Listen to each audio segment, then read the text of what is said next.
प्यारे विद्यार्थियों, प्यार भरी सत श्री अकाल। अज का साडा टॉपिक है सोशल स्ट्रक्चर, समाजिक संरचना या समाजिक ढांचा। तुहानूं पंजाबी दे विच दो वर्ड वरते जाते हैं, समाजिक ढांचा ते समाजिक संरचना।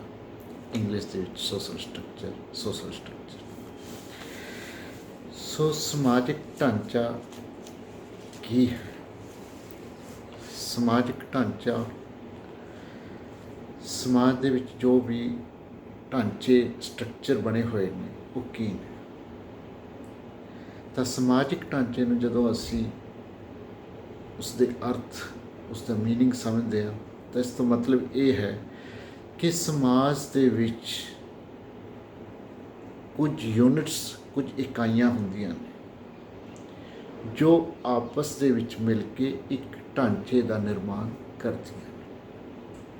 हुण ये इकाइयां किहड़ियां हैगियां, जिवें फॉर एग्जाम्पल साडे समूह हो गए, संस्थावां हो गईयां, सभा हो गई, वर्ग हो गए, जात हो गई, ईवन व्यक्ति हो गए।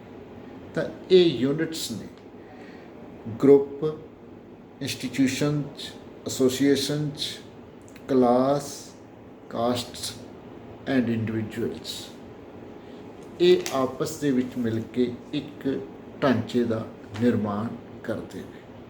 जदों ये आपस दे विच एक खास सिस्टम दे विच वज जाते हैं तो एक ढांचा उत्पन्न होता है, सोशल स्ट्रक्चर पैदा होता है, समाजिक संरचना बनती है।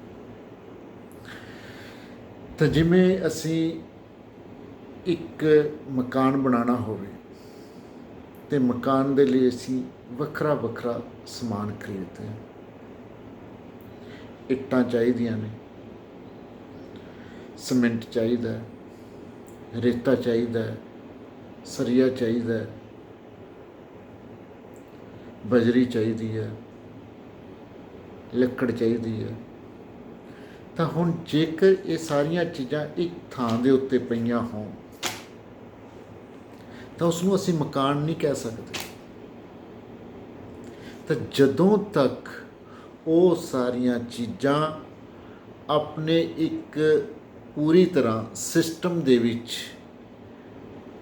वज नहीं जांदियां, जदों तक इट्टां इट्टां दी थां ते, सीमेंट दी थां ते, सरिया सरिये दी थां ते, रेता रेता, हर चीज़ बजरी, जिथे भी चीज़ जिस चीज़ की लोड़ है कि एक मकान खड़ा होंदा। तो सेम चीज़ जिहड़ी है साडे सोशल स्ट्रक्चर के उत्ते अपलाई होंदी है। सोशल स्ट्रक्चर भी जो है वो इसे ढंग नाल बनता है। क्यों? क्योंकि वक्रियां वक्रियां यूनिट्स हैगियां समाज दे विच। समाज दे विच समाजिक समूह हैगे, सोशल ग्रुप्स हैगे, समाज दे विच सभावां हैगियां, एसोसीएशन हैगियां, समाज दे विच वर्ग हैगियां, क्लासेज हैगियां, समाज दे विच जातां, कास्टेज हैगियां। तां अलग अलग तरह के ये चीज़ां यूनिट्स ने। जदों ये यूनिट्स एक खास रूप दे विच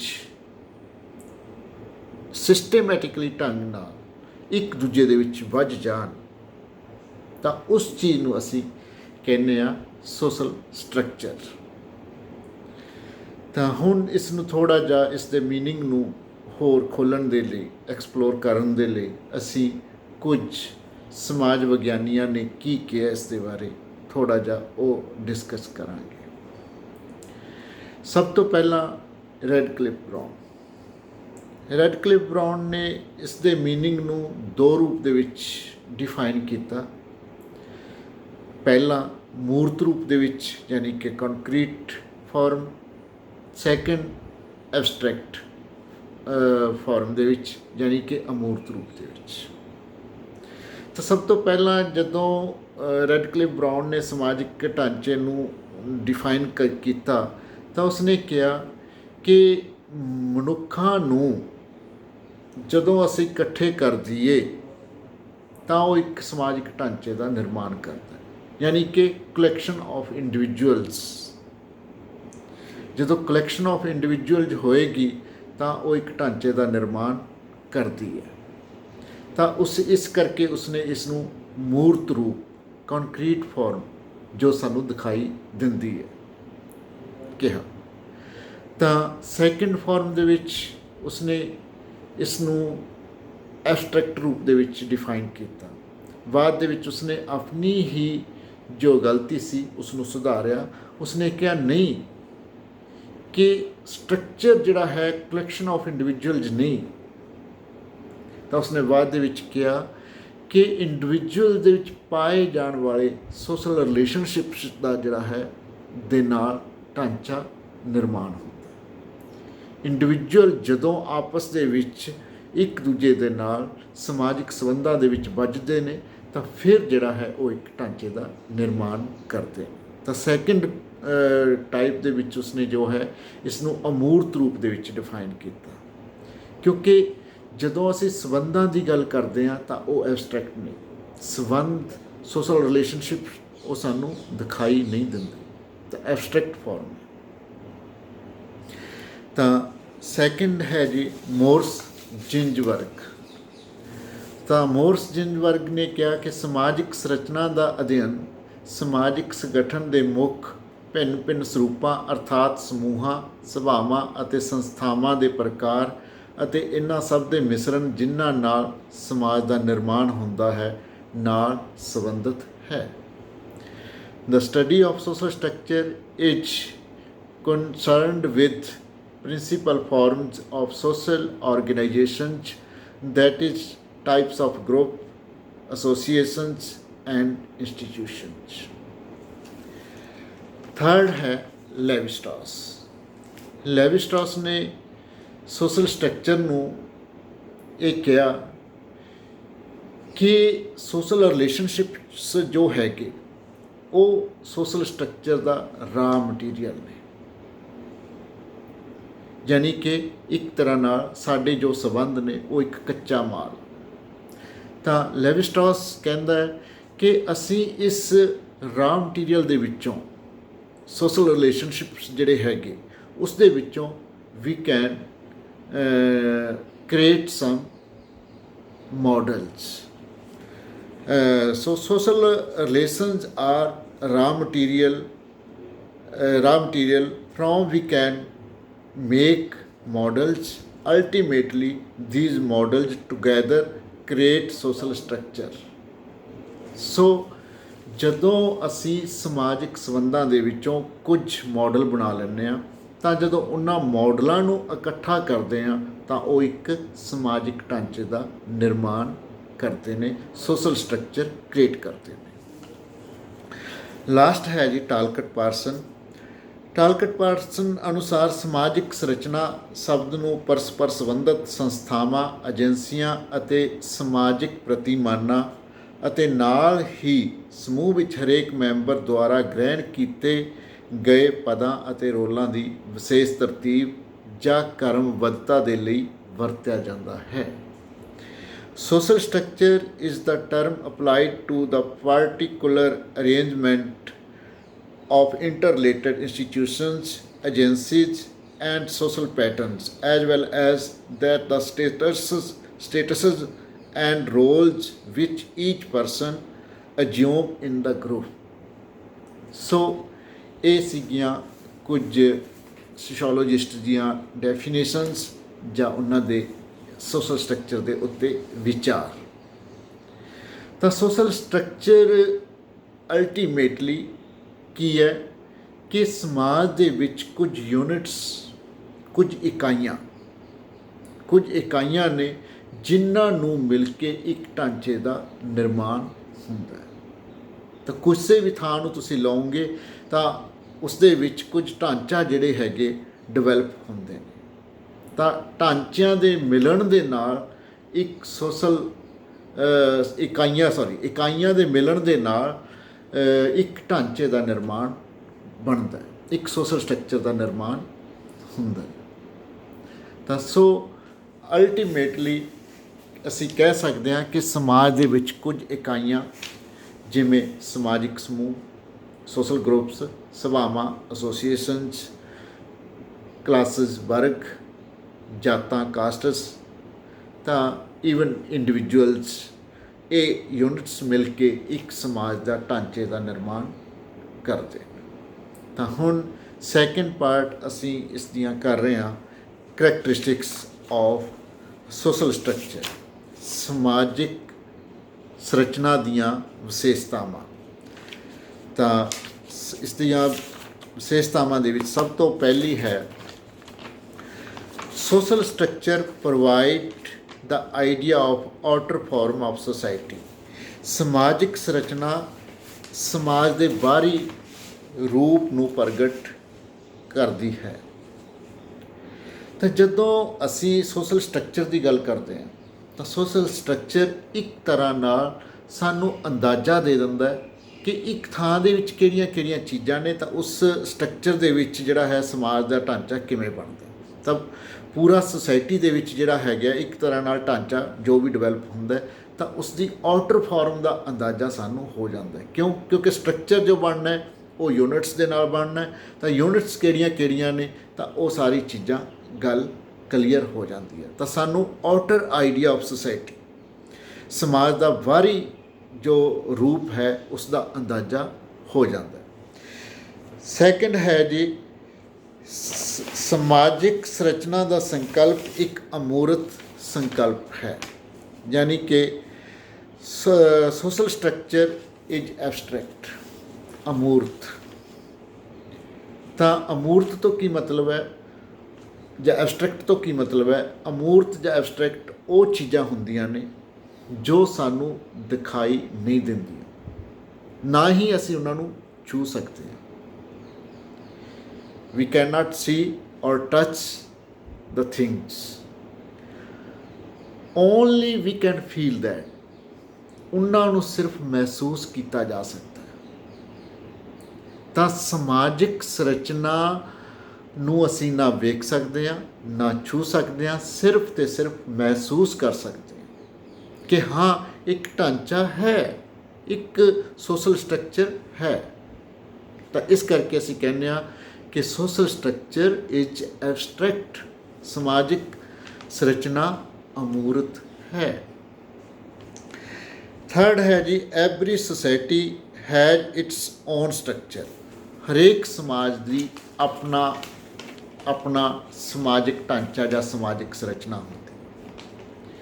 ਤਾਂ ਹਰੇਕ ਸੁਸਾਇਟੀ ਤੋਂ ਕੀ ਮਤਲਬ ਇੱਥੇ ਅਸੀਂ ਜੋ ਕਹਿ ਲਈਏ ਕਿ ਜਿਵੇਂ American society, Chinese society, Japanese society, Indian society, Punjabi society, ਤਾਂ ਹਰ ਇੱਕ ਸਮਾਜ ਦਾ ਆਪਣਾ ਆਪਣਾ ਸੋਸ਼ਲ ਸਟਰਕਚਰ ਹੋਏਗਾ। ਉਹ ਜ਼ਰੂਰੀ ਨਹੀਂ ਕਿ ਸਾਰਿਆਂ ਦਾ ਸੇਮ ਹੋ। ਹੁਣ ਅਸੀਂ ਐਜ ਏ ਪੰਜਾਬੀ ਸੁਸਾਇਟੀ ਦੂਜਿਆਂ ਨਾਲੋਂ ਵੱਖਰੇ ਕਿਉਂ ਆ? ਕਿਉਂਕਿ ਸਾਡੇ ਢਾਂਚੇ ਦੇ ਵਿੱਚ ਕੁਝ ਖਾਸ ਗੱਲਾਂ ਨੇ। ਸਮ ਸਪੈਸ਼ਲ ਥਿੰਗਸ ਆਰ ਦੇਅਰ। ਸੋ ਇਸ ਕਰਕੇ ਅਸੀਂ ਕਹਿੰਦੇ ਹਾਂ ਕਿ ਹਰ ਇੱਕ ਸਮਾਜ ਦੀ ਆਪਣਾ ਢਾਂਚਾ ਹੈ। ਅਮਰੀਕਨ ਸੁਸਾਇਟੀ ਸਾਡੇ ਤੋਂ ਵੱਖਰੀ ਹੈ ਕਿਉਂਕਿ ਉਹਨਾਂ ਦਾ ਢਾਂਚਾ ਵੱਖਰਾ ਹੈ। ਚਾਈਨੀਜ਼ ਸੁਸਾਇਟੀ ਸਾਡੇ ਤੋਂ ਵੱਖਰੀ ਹੈ ਕਿਉਂਕਿ ਉਹਨਾਂ ਦਾ ਢਾਂਚਾ ਵੱਖਰਾ ਹੈ, ਉਹਨਾਂ ਦਾ ਸੋਸ਼ਲ ਸਟਰਕਚਰ ਵੱਖਰਾ ਹੈ, ਉਹਨਾਂ ਦੀਆਂ ਯੂਨਿਟਸ ਵੱਖਰੀਆਂ ਨੇ ਸੋਸ਼ਲ ਸਟਰਕਚਰ ਦੀਆਂ। ਤਾਂ ਹਰ ਇੱਕ ਸੁਸਾਇਟੀ ਜੋ ਵੀ ਪਾਈ ਜਾਂਦੀ ਹੈ ਤਾਂ ਉਸ ਦਾ ਆਪਣਾ ਇੱਕ ਸੋਸ਼ਲ ਸਟਰਕਚਰ ਹੋਏਗਾ। ਫੋਰਥ ਹੈ ਜੀ ਸੰਰਚਨਾ ਦੇ ਅੰਦਰ ਉਪ ਸੰਰਚਨਾਵਾਂ ਹੁੰਦੀਆਂ ਹਨ। ਸਬ ਸਟਰਕਚਰ ਇਨ ਸਟਰਕਚਰ। ਇੱਕ ਢਾਂਚੇ ਦੇ ਅੰਦਰ ਛੋਟੀਆਂ ਢਾਂਚੇ ਹੋ ਸਕਦੇ ਨੇ, ਛੋਟੀਆਂ ਸੰਰਚਨਾਵਾਂ ਹੋ ਸਕਦੀਆਂ ਨੇ, ਯਾਨੀ ਕਿ ਇੱਕ ਸਟਰਕਚਰ ਦੇ ਅੰਦਰ ਅੱਗੇ ਛੋਟੇ ਛੋਟੇ ਢਾਂਚੇ ਬਣੇ ਹੋ ਸਕਦੇ ਨੇ। ਫਾਰ ਐਗਜ਼ਾਮਪਲ ਜਿਵੇਂ ਮੈਂ ਤੁਹਾਨੂੰ ਦੱਸਾਂ ਕਿ ਯੂਨੀਵਰਸਿਟੀ ਜੋ ਹੈ ਇੱਕ ਢਾਂਚਾ ਹੈ, ਤਾਂ ਯੂਨੀਵਰਸਿਟੀ ਦੇ ਵਿੱਚ ਅੱਗੇ ਅਲੱਗ-ਅਲੱਗ ਸਬ ਕਹਿ ਲਈਏ ਸਬ ਸਟਰਕਚਰ ਹੈਗੇ, ਜਿਵੇਂ ਆਰਟਸ ਦਾ ਵੱਖਰਾ ਹੈ, ਸਾਇੰਸ ਦਾ ਵੱਖਰਾ ਹੈ, ਕਮਰਸ ਦਾ ਵੱਖਰਾ ਹੈ, ਲਾਅ ਡਿਪਾਰਟਮੈਂਟ ਵੱਖਰਾ ਹੈ। ਤਾਂ ਇਹ ਅੱਗੇ ਢਾਂਚੇ ਨੇ। ਤਾਂ ਆਰਟਸ ਦੇ ਵਿੱਚ ਫਿਰ ਅੱਗੇ ਵੀ ਜੇ ਅਸੀਂ ਗੱਲ ਕਰੀਏ ਤਾਂ ਵੱਖਰੇ ਵੱਖਰੇ ਡਿਪਾਰਟਮੈਂਟ ਆ ਜਾਂਦੇ ਨੇ ਸਬ ਸਟਰਕਚਰਸ। ਆਰਟਸ ਦੇ ਵਿੱਚ ਤਰ੍ਹਾਂ ਤਰ੍ਹਾਂ ਦੇ ਸਬਜੈਕਟ ਹੈਗੇ।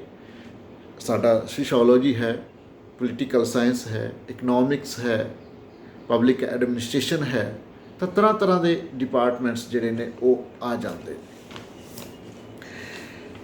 ਅਗਲਾ ਹੈ ਜੀ ਸਟੇਬਿਲਿਟੀ, ਸਥਿਰਤਾ। ਸਮਾਜਿਕ ਢਾਂਚੇ ਦੇ ਲਈ ਇਹ ਚੀਜ਼ ਬਹੁਤ ਜ਼ਰੂਰੀ ਹੈ ਕਿ ਸਟੇਬਿਲਿਟੀ ਹੋਵੇ। ਸਮਾਜਿਕ ਢਾਂਚੇ ਦੇ ਬਣਨ ਦੇ ਲਈ ਯਾਨੀ ਕਿ ਇੱਕ ਕੋਈ ਵੀ ਚੀਜ਼ ਲੰਮਾ ਸਮਾਂ ਥੋੜ੍ਹਾ ਬਹੁਤਾ ਰਹਿਣੀ ਚਾਹੀਦੀ ਹੈ, ਲੌਂਗ ਟਾਈਮ। ਅਦਰਵਾਈਜ਼ ਜੇਕਰ ਕੋਈ ਚੀਜ਼ ਰੋਜ਼ ਬਦਲਦੀ ਹੋਵੇ ਤਾਂ ਉਹ ਢਾਂਚੇ ਦਾ ਨਿਰਮਾਣ ਨਹੀਂ ਕਰ ਸਕਦੀ। If A thing changes daily, then he cannot be considered as a social structure. So stability, ਸਥਿਰਤਾ ਇੱਕ ਸਟਰਕਚਰ ਦੇ ਲਈ ਬਹੁਤ ਜ਼ਿਆਦਾ ਜ਼ਰੂਰੀ ਹੈ। ਤਾਂ ਇੱਕ ਢਾਂਚੇ ਦੇ ਨਿਰਮਾਣ ਦੇ ਲਈ ਸਮਾਜ ਦੇ ਵਿੱਚ ਸਥਿਰਤਾ ਜਾਂ ਢਾਂਚੇ ਦੇ ਵਿੱਚ ਸਥਿਰਤਾ ਉਹ ਹੋਣੀ ਬਹੁਤ ਜ਼ਰੂਰੀ ਹੈ। ਅਗਲਾ ਹੈ ਜੀ social structure is a creation of social interaction. ਸਮਾਜਿਕ ਸੰਰਚਨਾ ਅੰਤਰ ਕਿਰਿਆਵਾਂ ਦੀ ਉਪਜ ਹੁੰਦੀ ਹੈ। ਅੰਤਰ ਕਿਰਿਆ, ਕੋਈ ਵੀ ਸੋਸ਼ਲ ਸਟਰਕਚਰ ਬਿਨਾਂ ਸੋਸ਼ਲ ਇੰਟਰੈਕਸ਼ਨ ਤੋਂ ਡਿਵੈਲਪ ਨਹੀਂ ਹੋ ਸਕਦਾ। ਜਦੋਂ ਤੱਕ ਵਿਅਕਤੀਆਂ ਦੇ ਵਿੱਚ ਸੋਸ਼ਲ ਇੰਟਰੈਕਸ਼ਨ ਨਹੀਂ ਹੋਏਗੀ ਉਦੋਂ ਤੱਕ ਕੋਈ ਵੀ ਢਾਂਚੇ ਦਾ ਨਿਰਮਾਣ ਨਹੀਂ ਹੋ ਸਕਦਾ। ਕਿਉਂਕਿ ਜਦੋਂ ਵਿਅਕਤੀ ਇੱਕ ਦੂਜੇ ਦੇ ਨੇੜੇ ਆਉਣਗੇ, ਇੱਕ ਦੂਜੇ ਦੇ ਨਾਲ ਇੰਟਰੈਕਟ ਕਰਨਗੇ ਤਾਂ ਆਟੋਮੈਟਿਕਲੀ ਕੁਝ ਚੀਜ਼ਾਂ ਡਿਵੈਲਪ ਹੁੰਦੀਆਂ ਨੇ। ਹੌਲੀ ਹੌਲੀ ਜਿਹੜਾ ਹੈ ਕਲਚਰ ਦੀਆਂ ਗੱਲਾਂ ਡਿਵੈਲਪ ਹੁੰਦੀਆਂ ਨੇ। ਹਰ ਚੀਜ਼ ਜਿਹੜਾ ਹੈ ਢਾਂਚਾ ਬਣਦਾ ਹੈ। ਹੌਲੀ ਹੌਲੀ ਇੰਟਰੈਕਸ਼ਨ ਦੇ ਵਿੱਚੋਂ ਹੀ ਸਾਰੀਆਂ ਚੀਜ਼ਾਂ ਉਪਜਦੀਆਂ ਨੇ। ਈਵਨ ਸਾਡੀ ਲੈਂਗੁਏਜ ਵੀ ਇੰਟਰੈਕਸ਼ਨ ਦੇ ਵਿੱਚੋਂ ਪੈਦਾ ਹੋਈ ਹੈ। ਹਰ ਚੀਜ਼ ਜਿਹੜੀ ਹੈਗੀ ਹੈ ਉਹ ਸਮਾਜਿਕ ਅੰਤਰ ਕਿਰਿਆ ਦੇ ਵਿੱਚੋਂ, ਸੋਸ਼ਲ ਇੰਟਰੈਕਸ਼ਨ ਦੇ ਵਿੱਚੋਂ ਪੈਦਾ ਹੁੰਦੀਆਂ ਨੇ। ਤਾਂ ਬਿਨਾਂ ਸੋਸ਼ਲ ਇੰਟਰੈਕਸ਼ਨ ਕੀਤਿਆਂ ਸਾਡਾ ਕਿਸੇ ਢਾਂਚੇ ਦਾ ਨਿਰਮਾਣ ਨਹੀਂ ਹੋ ਸਕਦਾ। ਤਾਂ ਸੋਸ਼ਲ ਇੰਟਰੈਕਸ਼ਨ ਹੋਣ ਦੇ ਨਾਲ ਹੀ ਸਾਰੇ ਢਾਂਚਿਆਂ ਦੀ ਉਪਜ ਜਾਂ ਕ੍ਰੀਏਟ ਹੁੰਦੇ ਨੇ। ਅਗਲਾ ਹੈ ਜੀ each part of social structure has important place. ਸਮਾਜਿਕ ਸੰਰਚਨਾ ਦੇ ਹਰੇਕ ਭਾਗ ਦਾ ਆਪਣਾ ਵਿਸ਼ੇਸ਼ ਸਥਾਨ ਹੁੰਦਾ ਹੈ। ਤਾਂ ਸਮਾਜਿਕ ਸੰਰਚਨਾ ਸੋਸ਼ਲ ਸਟਰਕਚਰ ਦੇ ਵਿੱਚ ਹਰ ਇੱਕ ਭਾਗ ਆਪਣੀ ਆਪਣੀ ਇੰਪੋਰਟੈਂਟ ਰੋਲ ਜਿਹੜਾ ਹੈ ਉਹ ਅਦਾ ਕਰਦਾ। ਜੇਕਰ ਕੋਈ ਇੱਕ ਭਾਗ, ਇੱਕ ਪਾਰਟ ਸਮਾਜਿਕ ਢਾਂਚੇ ਦਾ ਕੰਮ ਕਰਨਾ ਬੰਦ ਕਰ ਦੇਵੇ ਤਾਂ ਆਟੋਮੈਟਿਕਲੀ ਬਾਕੀ ਭਾਗਾਂ ਦੇ ਉੱਤੇ ਉਸ ਦਾ ਅਸਰ ਤੁਹਾਨੂੰ ਦਿਖਾਈ ਦੇਵੇਗਾ। ਤਾਂ ਹੁਣ ਜੇ ਤੁਸੀਂ ਦੇਖੋਗੇ ਕਿ ਜਿਵੇਂ ਕਾਲਜ ਦੀ ਗੱਲ ਕਰੀਏ, ਕਾਲਜ ਦੇ ਵਿੱਚ ਟੀਚਿੰਗ, ਨਾਨ ਟੀਚਿੰਗ, ਸਟੂਡੈਂਟਸ, ਤਾਂ ਤਿੰਨਾਂ ਦੇ ਵਿੱਚ ਕੋਈ ਇੱਕ ਆਪਣਾ ਕੰਮ ਬੰਦ ਕਰ ਦੇਵੇ। ਸਟੂਡੈਂਟਸ ਕਲਾਸਾਂ ਲਾਣੀਆਂ ਬੰਦ ਕਰ ਦੇਣ ਜਾਂ ਟੀਚਰ ਕਲਾਸਾਂ ਲੈਣੀਆਂ ਬੰਦ ਕਰ ਦੇਣ ਜਾਂ ਨਾਨ ਟੀਚਿੰਗ ਆਪਣਾ ਕੰਮ ਕਰਨਾ ਬੰਦ ਕਰ ਦੇਵੇ ਤਾਂ ਉਸ ਦਾ ਅਸਰ ਸਾਰੇ ਕਾਲਜ 'ਤੇ ਪੈਣਾ ਹੈ। ਵੈਸੇ ਵੀ ਅੱਜ ਕੱਲ੍ਹ ਜਿਵੇਂ ਕੋਵਿਡ-19 ਨੇ ਸਾਰੇ ਸਿਸਟਮਾਂ ਨੂੰ, ਸਾਰੇ ਸਟਰਕਚਰਾਂ ਨੂੰ ਪ੍ਰਭਾਵਿਤ ਕੀਤਾ ਹੈ। ਕਿਉਂਕਿ ਕੋਵਿਡ-19 ਨੇ ਸਾਡੀ ਸਟੱਡੀ ਨੂੰ, ਸਾਡੇ ਹੌਸਪੀਟਲਾਂ ਨੂੰ, ਸਾਡੀ ਇਕੋਨਮੀ ਨੂੰ, ਹਰ ਚੀਜ਼ ਨੂੰ ਤੁਸੀਂ ਦੇਖੋਗੇ ਕਿ ਪ੍ਰਭਾਵਿਤ ਕੀਤਾ ਹੈ। ਤਾਂ ਮਤਲਬ ਪੁਆਇੰਟ ਇਹ ਹੈ ਕਿ ਕਿਸੇ ਇੱਕ ਪਾਰਟ ਦੇ ਵਿੱਚ ਜਦੋਂ ਪ੍ਰੋਬਲਮ ਪੈਦਾ ਹੁੰਦੀ ਹੈ ਤਾਂ ਉਸ ਦਾ ਅਸਰ ਦੂਜੇ ਪਾਰਟ ਦੇ ਵਿੱਚ ਦਿਖਾਈ ਦੇ ਸਕਦਾ ਹੈ।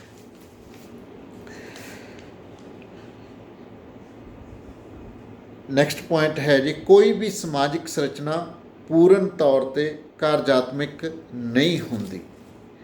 ਐਨੀ social structure is not completely functional. ਕਦੇ ਵੀ ਕੋਈ ਵੀ ਢਾਂਚਾ ਕੋਈ ਵੀ ਹੋਵੇ ਤਾਂ ਉਹ ਪੂਰਨ ਰੂਪ ਦੇ ਵਿੱਚ ਫੰਕਸ਼ਨਲ ਨਹੀਂ ਹੋ ਸਕਦੀ। ਤੁਸੀਂ ਦੇਖੋਗੇ ਉੱਥੇ ਕੁਝ ਨਾ ਕੁਝ ਅਜਿਹੇ ਬੰਦੇ, ਕੁਝ ਨਾ ਕੁਝ ਅਜਿਹੇ ਸਿਸਟਮ ਹੁੰਦੇ ਨੇ ਜਿਹੜੇ ਕਿ ਕੰਮ ਨਹੀਂ ਕਰਦੇ। ਹੁਣ ਜੇ ਅਸੀਂ ਕਾਲਜ ਦੇ ਵਿੱਚ ਪੁਆਇੰਟ ਗੱਲ ਕਰੀਏ ਕਿ ਸਟੂਡੈਂਟਸ ਦਾ ਕੰਮ ਹੈ ਕਲਾਸਾਂ ਲਾਉਣਾ, ਤਾਂ ਜ਼ਰੂਰੀ ਨਹੀਂ ਕਿ ਸਾਰੇ ਸਟੂਡੈਂਟਸ ਕਲਾਸਾਂ ਲਾਉਂਦੇ ਹੋਣ। ਤਾਂ ਇਸ ਕਰਕੇ ਸਾਰਾ ਸਿਸਟਮ ਜਿਹੜਾ ਹੈ ਉਹ ਫੰਕਸ਼ਨਲ ਨਹੀਂ ਹੈ, ਬਹੁਤ ਸਾਰੇ ਬੱਚੇ ਕਲਾਸਾਂ ਨਹੀਂ ਲਾਉਂਦੇ। ਤਾਂ ਸੇਮ ਚੀਜ਼ ਟੀਚਰਾਂ 'ਤੇ ਅਪਲਾਈ ਹੋ ਸਕਦੀ ਹੈ ਕਿ ਜ਼ਰੂਰੀ ਨਹੀਂ ਕਿ ਸਾਰੇ ਟੀਚਰ ਕਲਾਸਾਂ ਲੈਂਦੇ ਹੋਣ ਜਾਂ ਪੜ੍ਹਾਉਂਦੇ ਹੋਣ। ਅਤੇ ਇਸੇ ਢੰਗ ਨਾਲ ਜਿਵੇਂ ਕਿਸੇ ਹੋਰ ਸਿਸਟਮ ਦੀ ਗੱਲ ਕਰੀਏ, ਕਿਸੇ ਆਫਿਸ ਦੀ ਗੱਲ ਕਰੀਏ, ਹਾਂ ਹੋ ਸਕਦਾ ਹੈ ਕਿ 90% ਸਾਰੇ ਕਰਮਚਾਰੀ ਕੰਮ ਕਰਦੇ ਹੋਣ, ਪਰ 10% ਕਰਮਚਾਰੀ ਕੰਮ ਨਾ ਕਰਦੇ ਹੋਣ। ਤਾਂ ਯਾਨੀ ਕਿ ਜ਼ਰੂਰੀ ਨਹੀਂ ਹੈ ਕਿ ਕੋਈ ਵੀ ਆਫਿਸ ਦਾ ਢਾਂਚਾ 100% ਫੰਕਸ਼ਨਲ ਹੋਏਗਾ। ਤਾਂ ਇਸ ਦੇ ਨਾਲ ਸਿਸਟਮ ਜਿਹੜਾ ਹੈ, ਸੋਸ਼ਲ ਸਟਰਕਚਰ ਜਿਹੜਾ ਹੈ ਉਹ ਇਸੇ ਢੰਗ ਨਾਲ ਚੱਲਦਾ ਰਹਿੰਦਾ ਹੈ। ਲਾਸਟ ਪੁਆਇੰਟ ਹੈ ਜੀ ਸਿਸਟੇਮੈਟਿਕ ਕਰਮਬੱਧਤਾ। ਤਾਂ ਇਸ ਦੇ ਵਿੱਚ ਜੇ ਅਸੀਂ ਦੇਖੀਏ ਆਪਣਾ ਸੋਸ਼ਲ ਸਟਰਕਚਰ ਦੇ ਵਿੱਚ ਸਿਸਟੇਮੈਟਿਕਲੀ ਚੀਜ਼ਾਂ ਹੁੰਦੀਆਂ ਨੇ। ਹਰ ਇੱਕ ਚੀਜ਼ ਦਾ ਆਪਣਾ ਥਾਂ ਹੈ, ਆਪਣਾ ਜਿਹੜਾ ਹੈ ਇੱਕ ਸਿਸਟਮ ਦੇ ਵਿੱਚ ਜੁੜੀਆਂ ਹੋਈਆਂ ਚੀਜ਼ਾਂ ਹੁੰਦੀਆਂ ਨੇ। ਜਿਵੇਂ ਤਾਂ ਉਹ ਸਿਸਟਮ ਬਣਿਆ ਰਹੂਗਾ। ਕਰਮਬੱਧਤਾ ਜਿਹੜੀ ਹੈਗੀ ਹੈ, ਇੱਕ ਸਿਸਟੇਮੈਟਿਕਲੀ ਚੀਜ਼ਾਂ ਇੱਕ ਦੂਜੇ ਨਾਲ ਜੁੜੀਆਂ ਹੋਈਆਂ ਨੇ। ਜਿਵੇਂ ਫਾਰ ਐਗਜ਼ਾਮਪਲ ਇੱਕ ਕਾਲਜ ਦੇ ਵਿੱਚ ਸਾਰੇ ਡਿਪਾਰਟਮੈਂਟ ਆਪਸ ਦੇ ਵਿੱਚ ਇੱਕ ਦੂਜੇ ਨਾਲ ਜੁੜੇ ਹੁੰਦੇ ਨੇ, ਤਾਂ ਇੱਕ ਸਿਸਟਮ ਬਣਿਆ ਹੁੰਦਾ। ਪ੍ਰਿੰਸੀਪਲ ਹੈ, ਟੀਚਿੰਗ ਹੈ, ਨਾਨ ਟੀਚਿੰਗ ਹੈ, ਸਟੂਡੈਂਟਸ ਹੈਗੇ, ਤਾਂ ਉਹ ਸਾਰੇ ਇੱਕ ਸਿਸਟਮ ਨੂੰ ਦੇ ਵਿੱਚ ਜਦੋਂ ਵੱਜਦੇ ਨੇ, ਫਿਰ ਹੀ ਅਸੀਂ ਕਹਿੰਦੇ ਹਾਂ ਕਿ ਕਾਲਜ ਹੈ। ਤਾਂ ਇਸ ਤਰ੍ਹਾਂ ਉਹਨਾਂ ਦੇ ਵਿੱਚ ਸਿਸਟੇਮੈਟਿਕਲੀ ਸਿਸਟਮ ਹੁੰਦਾ ਹੈ। ਹੁਣ ਲਾਸਟ ਦੇ ਵਿੱਚ ਅਸੀਂ ਡਿਸਕਸ ਕਰਦੇ ਹਾਂ ਜੀ ਸਮਾਜਿਕ ਸੰਰਚਨਾ ਦੇ ਤੱਤ, elements of social structure. Harry M Johnson ਨੇ ਇਹ 4 ਤਰ੍ਹਾਂ ਦੇ ਦੱਸੇ ਨੇ। ਸਭ ਤੋਂ ਪਹਿਲਾਂ ਹੈ ਜੀ ਉਪ ਸਮੂਹ, ਸਬ ਗਰੁੱਪਸ। ਸੈਕਿੰਡ ਹੈ ਭੂਮਿਕਾਵਾਂ, ਰੋਲਸ। ਥਰਡ ਹੈ ਸਮਾਜਿਕ ਪਰਿਮਾਪ, ਸੋਸ਼ਲ ਨਾਰਮਸ। ਅਤੇ ਫੋਰਥ ਹੈ ਸਮਾਜਿਕ ਕੀਮਤਾਂ, ਸੋਸ਼ਲ ਵੈਲਿਊਜ਼। ਤਾਂ ਇਹ ਐਲੀਮੈਂਟਸ ਹੈਗੇ ਸੋਸ਼ਲ ਸਟਰਕਚਰ ਦੇ। ਤਾਂ ਸਬ ਗਰੁੱਪਸ, ਜਿਵੇਂ ਅਸੀਂ ਸਬ ਸਟਰਕਚਰ ਦੀ ਗੱਲ ਕੀਤੀ ਹੈ, ਤਾਂ ਉਹ ਇੱਕ ਗਰੁੱਪ ਦੇ ਵਿੱਚ ਅੱਗੇ ਸਬ ਗਰੁੱਪਸ ਹੁੰਦੇ ਨੇ। ਤਾਂ ਸਬ ਗਰੁੱਪਸ ਯਾਨੀ ਕਿ ਅੱਗੇ ਛੋਟੇ ਛੋਟੇ ਢਾਂਚਿਆਂ ਦੇ ਵਿੱਚ ਸਿਸਟਮ ਬਣਦਾ ਹੈ, ਯਾਨੀ ਕਿ ਸਬ ਗਰੁੱਪਸ ਜਿਹੜੇ ਮਿਲ ਕੇ ਇੱਕ ਵੱਡੇ ਢਾਂਚੇ ਦਾ ਨਿਰਮਾਣ ਕਰਦੇ ਨੇ। ਇੱਕ ਵੱਡੇ ਗਰੁੱਪ ਦੇ ਵਿੱਚ ਅੱਗੇ ਸਬ ਗਰੁੱਪਸ ਹੋ ਸਕਦੇ ਨੇ। ਸੈਕਿੰਡ ਹੈ ਜੀ ਭੂਮਿਕਾਵਾਂ, ਰੋਲਸ। ਤਾਂ ਹੁਣ ਜੋ ਅਸੀਂ ਕਿਹਾ ਕਿ ਸਬ ਗਰੁੱਪਸ ਜਾਂ ਗਰੁੱਪਸ ਹੁੰਦੇ ਨੇ, ਤਾਂ ਹੁਣ ਉੱਥੇ ਜੋ ਵੀ ਇੰਡੀਵਿਜੂਅਲਸ ਹੋਣਗੇ, ਜੋ ਵੀ ਵਿਅਕਤੀ ਹੋਣਗੇ, ਤਾਂ ਉਹਨਾਂ ਦੀਆਂ ਹਰ ਇੱਕ ਦੀਆਂ ਆਪਣੀਆਂ ਭੂਮਿਕਾਵਾਂ ਹੈਗੀਆਂ। ਜਿਵੇਂ ਕਾਲਜ ਦੇ ਵਿੱਚ ਪ੍ਰਿੰਸੀਪਲ ਦੀ ਆਪਣੀ ਭੂਮਿਕਾ ਹੈ, ਟੀਚਿੰਗ ਦੀ ਆਪਣੀ ਭੂਮਿਕਾ ਹੈ, ਨਾਨ ਟੀਚਿੰਗ ਦੀ ਆਪਣੀ ਭੂਮਿਕਾ ਹੈ, ਸਟੂਡੈਂਟਸ ਦੀ ਆਪਣੀ ਭੂਮਿਕਾ ਹੈ। ਤਾਂ ਆਪਣਾ ਆਪਣਾ ਰੋਲ, ਆਪਣੀ ਆਪਣੀ ਭੂਮਿਕਾ ਹਰ ਕੋਈ ਆਪਣੀ ਥਾਂ ਦੇ ਉੱਤੇ ਰਹਿ ਕੇ ਨਿਭਾਉਂਦਾ ਹੈ। ਤਾਂ ਸਾਰੇ ਸਬ ਗਰੁੱਪਸ ਜਾਂ ਸਬ ਸਟਰਕਚਰ ਜਾਂ ਗਰੁੱਪਸ ਦੇ ਵਿੱਚ ਵਿਅਕਤੀ ਰਹਿ ਕੇ ਆਪਣਾ ਆਪਣਾ ਭੂਮਿਕਾ, ਆਪਣਾ ਆਪਣਾ ਰੋਲ ਅਦਾ ਕਰਦੇ ਨੇ। ਟੀਚਰ ਆਪਣਾ ਰੋਲ ਅਦਾ ਕਰਦੇ ਨੇ, ਸਟੂਡੈਂਟਸ ਆਪਣਾ ਰੋਲ ਅਦਾ ਕਰਦੇ ਨੇ, ਪ੍ਰਿੰਸੀਪਲ ਆਪਣਾ ਰੋਲ ਅਦਾ ਕਰਦਾ ਹੈ, ਨਾਨ ਟੀਚਿੰਗ ਆਪਣਾ ਰੋਲ ਅਦਾ ਕਰਦਾ ਹੈ ਕਾਲਜ ਦੇ ਪੁਆਇੰਟ ਆਫ ਵਿਊ ਤੋਂ। ਅਗਲਾ ਹੈ ਜੀ ਥਰਡ ਸਮਾਜਿਕ ਪਰਿਮਾਪ। ਤਾਂ ਹਰ ਇੱਕ ਸਮਾਜਿਕ ਢਾਂਚੇ ਦੇ ਵਿੱਚ, ਸੋਸ਼ਲ ਸਟਰਕਚਰ ਦੇ ਵਿੱਚ ਕੁਝ ਸੋਸ਼ਲ ਨੋਰਮਸ ਹੁੰਦੇ ਨੇ। ਸਮਾਜਿਕ ਪਰਿਮਾਪਾਂ ਨੂੰ ਅਸੀਂ ਕਹਿੰਦੇ ਹਾਂ ਸੋਸ਼ਲ ਨੋਰਮਸ। ਤਾਂ ਹਰ ਇੱਕ, ਕਿਉਂਕਿ ਸੋਸ਼ਲ ਨੋਰਮਸ ਕੀ ਹੁੰਦੇ ਨੇ, ਇਹ ਸਾਡੇ ਬਿਹੇਵੀਅਰ ਨੂੰ ਕੰਟਰੋਲ ਕਰਨ ਦੇ ਰੂਲਸ ਐਂਡ ਰੈਗੂਲੇਸ਼ਨਸ। ਸਾਡਾ ਬਿਹੇਵੀਅਰ ਜੋ ਹੈ, ਕਿਉਂਕਿ ਅਸੀਂ ਕਾਲਜ ਦੇ ਵਿੱਚ ਕਿਵੇਂ ਰਹਿਣਾ ਹੈ, ਸਾਡੇ 'ਤੇ ਰੂਲਸ ਐਂਡ ਰੈਗੂਲੇਸ਼ਨ ਅਪਲਾਈ ਹੁੰਦੇ ਨੇ, ਸਾਡੇ 'ਤੇ ਸੋਸ਼ਲ ਨੋਰਮਸ ਅਪਲਾਈ ਹੁੰਦੇ ਨੇ ਕਿ ਕਿਸ ਢੰਗ ਨਾਲ ਅਸੀਂ ਵਿਚਰਨਾ ਹੈ। ਟੀਚਰ ਨੇ ਕਿਸ ਢੰਗ ਨਾਲ ਵਿਚਰਨਾ ਹੈ, ਪ੍ਰਿੰਸੀਪਲ ਨੇ ਕਿਸ ਢੰਗ ਨਾਲ ਵਿਚਰਨਾ ਹੈ, ਨਾਨ ਟੀਚਿੰਗ ਨੇ ਕਿਸ ਢੰਗ ਨਾਲ ਵਿਚਰਨਾ ਹੈ। ਤਾਂ ਹਰ ਇੱਕ ਦਾ ਆਪਣਾ ਆਪਣੇ ਸੋਸ਼ਲ ਨੋਰਮਸ ਜਿਹੜੇ ਨੇ ਉਹ ਡਿਵੈਲਪ ਹੋਏ ਹੋਏ ਹੁੰਦੇ ਨੇ ਇੱਕ ਸੋਸ਼ਲ ਸਟਰਕਚਰ ਦੇ ਵਿੱਚ। ਤਾਂ ਉਹਨਾਂ ਸੋਸ਼ਲ ਨੋਰਮਸ ਨੂੰ ਅਸੀਂ ਫਾਲੋ ਕਰਨਾ ਹੁੰਦਾ ਹੈ, ਅਸੀਂ ਉਹਨਾਂ ਨੂੰ ਮੰਨਣਾ ਹੁੰਦਾ ਹੈ। ਸੋਸਾਇਟੀ ਸਾਡੇ ਤੋਂ ਐਕਸਪੈਕਟ ਕਰਦੀ ਹੈ ਕਿ ਅਸੀਂ ਉਹਨਾਂ ਨੋਰਮਸ ਨੂੰ ਫਾਲੋ ਕਰੀਏ। ਲਾਸਟ ਹੈ ਜੀ ਸੋਸ਼ਲ ਵੈਲਿਊਜ਼, ਸਮਾਜਿਕ ਕੀਮਤਾਂ। ਹਰ ਇੱਕ ਢਾਂਚੇ ਦੀਆਂ ਕੁਝ ਨਾ ਕੁਝ ਸਮਾਜਿਕ ਕੀਮਤਾਂ, ਸੋਸ਼ਲ ਵੈਲਿਊਜ਼ ਹੁੰਦੀਆਂ ਨੇ, ਕਿਉਂਕਿ ਉਸ ਦੇ ਨਾਲ ਕੁਝ ਗੱਲਾਂ ਖਾਸ ਜੁੜੀਆਂ ਹੁੰਦੀਆਂ ਨੇ ਜਿਨ੍ਹਾਂ ਦੇ ਨਾਲ ਸਿਸਟਮ ਚੱਲਦਾ। ਹੁਣ ਐਜੂਕੇਸ਼ਨ ਦੇ ਪੁਆਇੰਟ ਤੋਂ ਐਜੂਕੇਸ਼ਨ ਨੂੰ ਸਮਾਜ ਦੇ ਵਿੱਚ ਬਹੁਤ ਜ਼ਿਆਦਾ ਮਹੱਤਤਾ ਹੈ, ਇੱਕ ਵੈਲਿਊ ਹੈ। ਜਿੰਨਾ ਵਿਅਕਤੀ ਪੜ੍ਹਿਆ ਲਿਖਿਆ ਹੋਏਗਾ ਉਸ ਦਾ ਸੋਸਾਇਟੀ ਦੇ ਵਿੱਚ ਉਨਾ ਸਨਮਾਨ ਹੋਏਗਾ। ਇਸੇ ਢੰਗ ਨਾਲ ਅਸੀਂ ਕਹਿ ਸਕਦੇ ਹਾਂ ਕਿ ਟੀਚਰਾਂ ਦੀ ਰਿਸਪੈਕਟ ਹੁੰਦੀ ਹੈ, ਇਹ ਸੋਸ਼ਲ ਵੈਲਿਊਜ਼ ਹੈ, ਕਿਉਂਕਿ ਸਟੂਡੈਂਟਸ ਜਿਹੜੇ ਨੇ ਉਹ ਟੀਚਰਾਂ ਦੀ ਰਿਸਪੈਕਟ ਕਰਦੇ ਨੇ, ਤਾਂ ਇਹ ਸੋਸ਼ਲ ਵੈਲਿਊਜ਼ ਹੈ।